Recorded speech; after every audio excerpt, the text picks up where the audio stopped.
Welcome viewers. তো তোমরা যারা ক্লাস 10 এ পড়েছো তারা দেখবে lesson 3 the passing away of Bapu. Passing away of বাপু নামে যে টেক্সটটা আছে তোমাদের, যেটা নয়নতারা সেগাল রচিত, সেখানে দেখবে যে প্রথম লাইনে যেটা আছে, I was having tea at home. I was having tea at home, এই লাইনে এই যে ওয়াজ তো একটা অক্সিলারি, হ্যাভিং হয়েছে, এই ওয়াজ এর পরে হ্যাভিং, এর কি মানে আছে? এর কি মানে আছে এটা তোমাদের কাছে একটা কনফিউজিং গ্রামাটিক্যাল স্ট্রাকচার বলে মনে হতে পারে, বুঝছো? তাই আজকের আলোচনাটা এই হ্যাভিং কে নিয়ে, হ্যাভিং এর কি কি ব্যবহার আছে এটা নিয়ে বিস্তারিত ভাবে দেখব। তো চলো,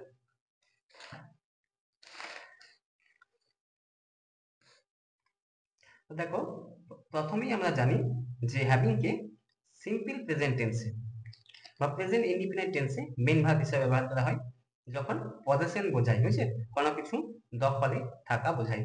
যেমন যদি বলি I have a bag, I have a bag মানে আমার একটা ব্যাগ আছে, ব্যাগটা আমার দখলে আছে, এক্ষেত্রে পজেশন বোঝাচ্ছি মানে দখলে বোঝাচ্ছি, সেক্ষেত্রে আমরা হ্যাভ কে ব্যবহার করি।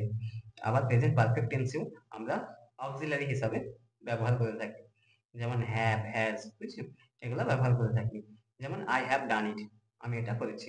তাছাড়া প্রেজেন্ট পারফেক্ট কন্টিনিউয়াস টেন্সেও আমরা অক্সিলারি হিসাবে ব্যবহার করে থাকি এই হ্যাভ কে। এছাড়াও এগুলো তো হলো হ্যাভ এর বেসিক ব্যবহার, বেসিক ইউজ। আর এছাড়াও হ্যাভ কে আমরা বিভিন্ন ভাবে ব্যবহার করি আর কি। দেখো, তো have K as a main verb ব্যবহার করি আমরা তখন এর কি মানে আছে। দেখো, ইংলিশ ল্যাঙ্গুয়েজে একটা শব্দের একই রকম মানে হবে এরকম কোনো মানে নেই।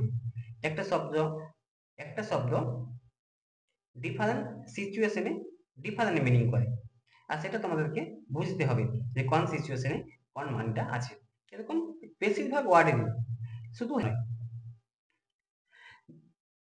শুধু হ্যাভ নয়, শুধু বাট নয়, বিভিন্ন ওয়ার্ডের বিভিন্ন রকম মানে সিচুয়েশন অনুযায়ী চেঞ্জ হয়ে যায়। তো দেখো, এখানে অ্যাজ এ মেন ভার্ব, একটা মেন ভার্ব হিসাবে আজকে আমরা কি কি ভাবে ব্যবহার করতে পারি। দেখো, আজকে ইট হিসাবে ব্যবহার করতে পারি, ড্রিঙ্ক হিসাবে ব্যবহার করতে পারি, টেস্ট আর এক্সপিরিয়েন্স এটা হিসাবে ব্যবহার করতে পারি, ক্যারি বা কোনো কিছু কিপ রাখা এটা হিসাবে ব্যবহার করতে পারি, ডু ডু হিসাবে ব্যবহার করতে পারি, রিসিভ রিসিভ হিসাবে ব্যবহার করতে পারি। তো চলো, ইট হিসাবে আমরা কখন ব্যবহার করি। দেখো, একটা সেন্টেন্স যদি এরকম ভাবে থাকে যে she is eating pasta, she is eating pasta, তো এটাকে আমরা লিখতে পারি she is having pasta. Eating এর পরিবর্তে আমরা হ্যাভ কে ব্যবহার করতে পারি, ইটিং এর পরিবর্তে হ্যাভ কে ব্যবহার করতে পারি, মানে কোনো চেঞ্জ হবে না। ইটিং কে এই আমরা হ্যাভিং এ রূপান্তরিত করতে পারি, মানে কোনো চেঞ্জ হবে না। যেমন দেখো, I was eating dinner, I was eating dinner, এটাকে আমরা এভাবে বলতেই পারি যে আই ওয়াজ হ্যাভিং ডিনার, এটাকে বলতেই পারি। যেমন সি ইজ হ্যাভিং ডিনার বা আই ওয়াজ হ্যাভিং ডিনার, এরকম ভাবে বলতেই পারি। যেমন সি ওয়াজ হ্যাভিং ব্রেকফাস্ট বা হি ওয়াজ হ্যাভিং ব্রেকফাস্ট, এরকম ভাবে বলতে পারি। দেখো, যখন ড্রিঙ্ক, দেখো এই ড্রিঙ্ক মানেটাই ওখানে দেওয়া আছে তোমাদের টেক্সটে। যেমন যদি বলি আমরা she was drinking vodka, she was drinking vodka, এটাকে আমরা বলতে পারি যে সি ওয়াজ হ্যাভিং ভডকা, বুঝছো? যেমন my friend was drinking milk, হয় নাই কেম, my friend was drinking milk, হয় নাই কেম, এটাকে আমরা বলতে পারি my friend was having milk, হয় নাই কেম। তো তোমাদের টেক্সট বইয়ে যেটা দেওয়া আছে সেটা হচ্ছে যে আই ওয়াজ হ্যাভিং টি, তো এখানে কোন সেন্সে ব্যবহার করা হবে? এখানে ড্রিঙ্ক সেন্সেই তো ব্যবহার করা হবে। I was drinking T, I was drinking টি, ঠিক আছে, এই সেন্সেই ব্যবহার করা হবে। আশা করি এটা তোমরা বুঝতে পেরেছো। দেখো, তারপরে ফেস, কোন সিচুয়েশনকে ফেস করা বা এক্সপিরিয়েন্স করা, এক্ষেত্রে আমরা হ্যাভ কে ব্যবহার করতে পারি। যেমন দে আর এক্সপিরিয়েন্সিং এ গুড টাইম, তারা একটা ভালো সময় উপভোগ করছে, এটাকে আমরা এভাবে বলতে পারি যে they are having a good time, they are having a good time. যেমন he was facing some financial problem, যেমন সে কিছু কি ফাইন্যান্সিয়াল প্রবলেম ফেস করছে, এটাকে আমরা বলতে পারি যে he was having some financial problem. যেমন ক্যারি বা কিপ, কিপ অর্থে যখন আমরা ব্যবহার করি বা ক্যারি অর্থে, তখন আমরা বলতে পারি হ্যাভিং দি। যেমন আই হ্যাভ নো মানি, এটা তো মানে আমার কোনো টাকাই নেই, আগেও নেই এখনো নেই, বুঝছে? যদি বলি I am not carrying cash on me, আমি আমার সাথে আই এম নট ক্যারিং, আমি নিয়ে যাচ্ছি না ক্যাশ অন মি, আমার সাথে ক্যাশ, এটাকে এরকম ভাবে বলতে পারি যে I am not having cash on me. I am not having cash on me.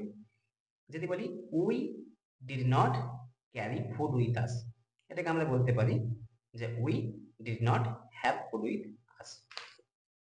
দেখো ডু সেন্সে আমরা হ্যাভ কে ব্যবহার করতে পারি। যদি আমরা বলি যে they are doing a party, they are doing a party, এটাকে they are having A party এরকম ভাবে বলতে পারি। যেমন হি ইজ ডুইং ফান, এটাকে হি ইজ হ্যাভিং ফান এরকম ভাবে বলতে পারি। এছাড়াও have K as a participle, as a জিরান্ড আমরা ব্যবহার করতে পারি। পার্টিসিপেল মানে তো তোমরা সবাই জানো, পার্টিসিপেল ভার্ব প্লাস আইএনজি। ভার্বের সাথে যখন আইএনজি যুক্ত করা হয় তখন পার্টিসিপেলও হয়ে যায়, অনেক সময় জিরান্ডও হয়ে যায়। দেখো তো পার্টিসিপেল প্রেজেন্ট পার্টিসিপেল আছে, পাস্ট পার্টিসিপেল আছে, আর পারফেক্ট পার্টিসিপেল আছে। আমরা এখানে বিশেষ করে হ্যাভিং প্লাস ভি3 মানে পারফেক্ট পার্টিসিপেলটা নিয়ে ব্যবহার শিখবো আর কি। দেখো শিখবো আর কি। যদি আমরা বলি যে কাজটি করে সে ক্লান্ত বোধ করলো, কাজটি করে সে ক্লান্ত বোধ করলো, তো তখন আমরা বলতে পারি যে having done the work, having done the work he felt tired, সে ক্লান্ত বোধ করলো। যদি বলি পুলিশকে দেখে চোরটা পালালো, পুলিশকে দেখে চোরটা পালালো, having seen the police the thief ran, ran having, শব্দটা শুনে তারা ছুটে এলো, having heard the sound they rushed there, তারা ছুটে এলো।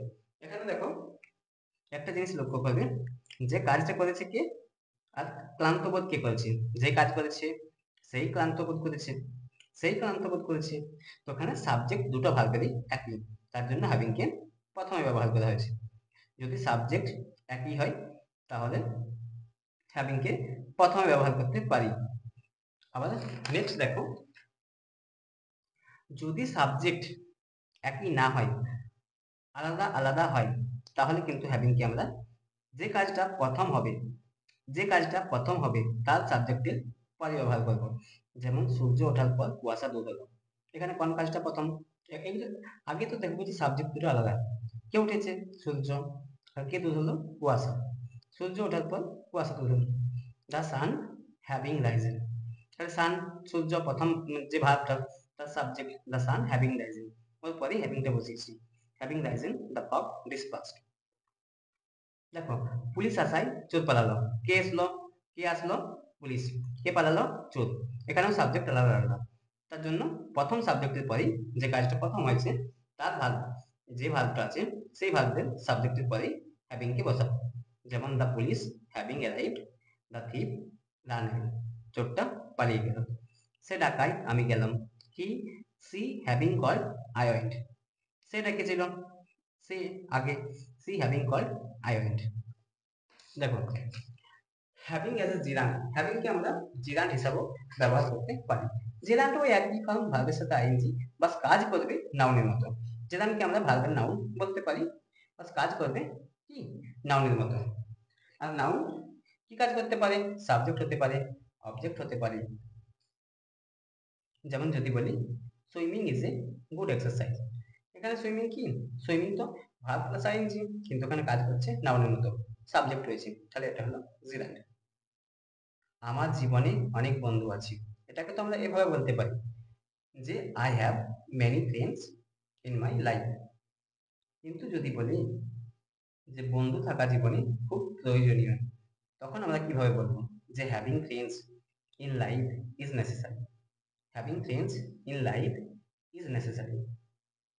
যদি বলি যে having hobby in once life, having hobby in once life is important, এরকম ভাবে বলতে পারি আমরা যে প্রত্যেকের জীবনে হবি থাকাটা জরুরি আর কি।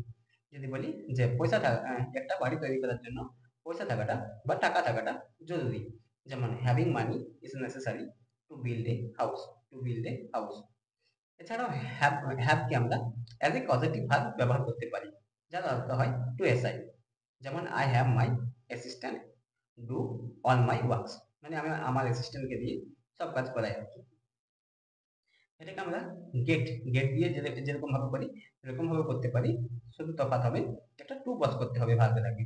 I get my assistant to do all my works, to do all my works. দেখো এছাড়া হ্যাভ বা গেট পজিটিভ ভার্ব দিয়ে লেট আছে,